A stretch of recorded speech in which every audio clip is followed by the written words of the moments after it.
என்னோட பேக்யார்டில் பார்த்தீங்கன்னா ஒரு ஸ்னெயில் இருந்தது.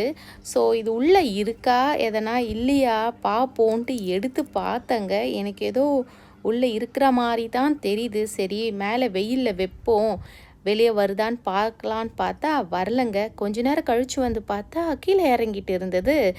ஸோ என்ன தான் பண்ணுதுன்னு பார்க்கலான்னு ஓடி போய் என்னுடைய மொபைல் எடுத்துகிட்டு வந்து வீடியோ ஆன் பண்ணேன். எனக்கு ஒரு பியூட்டிஃபுல்லான வியூ கிடச்சிதுங்க. ஃபஸ்ட்டு 2 கண்ணு அகெயின் ஒரு 2 கண்ணு கீழேயும் வந்த மாதிரி இருக்குது. ஆனால் நத்தையை பற்றி எனக்கு அவ்வளோவா தெரியாது. ஸோ மேலும் இதை பற்றி நான் தெரிஞ்சுக்க நான் விருப்பப்படுறேன். அப்புறம் அது எப்படி பிஹேவ் பண்ணுதுன்னு நான் வந்து டச் பண்ணி பார்த்தா கண்ணு உள்ளே இழுத்துக்குச்சு. பார்த்தா பாடியும் இழுத்துக்கும், ஆனால் கண்ணு மட்டும் இழுத்துக்குச்சு. ரொம்ப கம்ஃபர்டபுளாக ஃபீல் பண்ணுச்சு நான் தேய்ச்சி கொடுக்க. அப்புறம் நான் எடுத்துட்டேன் கை. கொஞ்ச நேரம் பார்த்து பார்த்தா ரொம்ப நேரம் அது வந்து என்னோடய வீடியோ போஸ்ட் கொடுத்துட்டு இருந்ததுங்க. பாருங்கள் எவ்வளோ பியூட்டிஃபுல்லாக அது மூவ் பண்ணுது.